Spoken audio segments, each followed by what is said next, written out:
Off muna. Pagka yung unit nyo, kunyari, nakahingan. Tapos, pinutok nyo.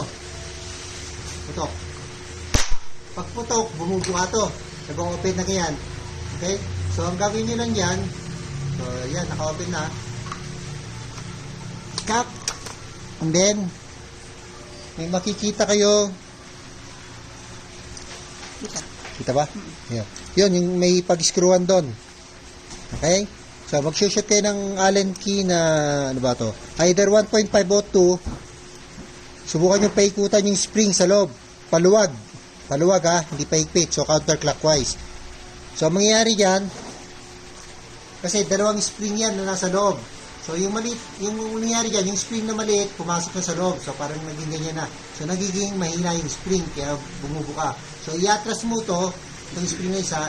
So, hahaba yung spring, titigas, hindi na siya bubuka.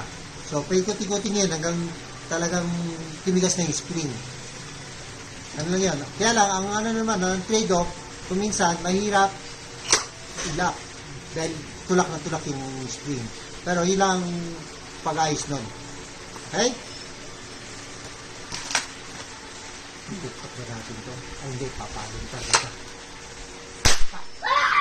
Okay.